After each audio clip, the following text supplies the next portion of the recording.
Okay, video 9. Now we discuss, and this is going to be easy because there are literally like 3 things that we know that we have a lot of evidence about on what to do to protect the membrane.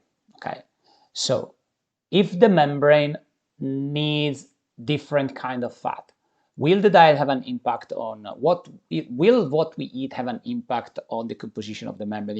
The answer is absolutely yes. And omega-3 fatty acid would just make the membrane better.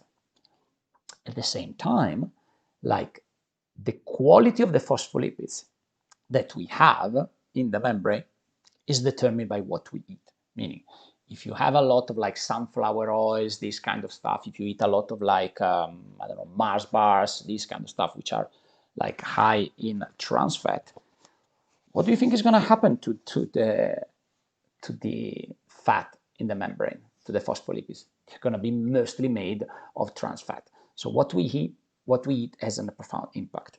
And the final part is obviously the antioxidants. So we need to reduce oxidative stress. These are the goals of the simple advice. There is no need to be like super difficult. There is simple advice. I'm going to give you 4 things to do, and then that's about it. Okay. First of all, when it comes to omega-6 and omega-3, listen, there is a ratio that needs to be respected. And if you want health, the ratio is less than 3:1. So how do you make sure that the ratio is less than 3:1? Well, you have to test. Okay, so you do your test, and then you will find out if it's less than 3:1. If it's not less than 3:1, you need to rebalance either with the diet or supplementation. Just go on Google and Google like omega-6 to omega-3 ratio test with like 90 pounds, $100 more or less. You can do this simple test. You can ask your clients to do this simple test. Really, really, really useful. Second, we want good phospholipids. Okay, we want really, really good phospholipids, and the best foods are like eggs, liver, lean meats, fish, shellfish, and some oil seeds, mostly chia, pumpkin, and flax. That's it. You eat some of these foods daily, and the phospholipids are going to be okay.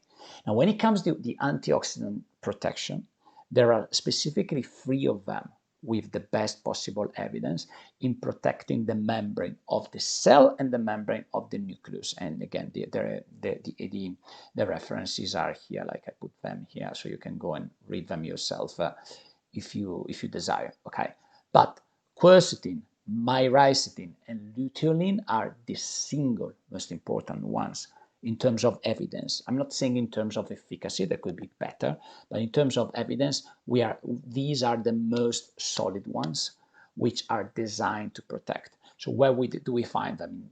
Easy. Berries, fruits, vegetables, anything that comes from olives. If you add them through your diet, which includes olive oil as an example, will make that level of protection. So is this actually true? Can we do something? And yes, like literally with nutrition, especially omega-3 fatty acid, they can really change completely how the membrane work. Okay, as an example, like this is very true, important also in sport. Like the red cells, the cells that they transport the oxygen in the blood, are so different when you have a lot of omega-6 compared to when you don't, to the point in which they are so flexible they can move around in a better way that it can raise the performance dramatically. So if something like that works at the level of professional athletes, it's going to work with your clients as well. Now, in the slides that you can download, I left here the references. Now, depending when you join this course here, you may be able to also see this case study right here. So I'm going to give you this case study depending if you join when it's on promotion, so you have the case study. Otherwise, come to one of our weekly meeting and we can discuss other case studies. I'm going to stop here and I will see you in the next video. Bye bye.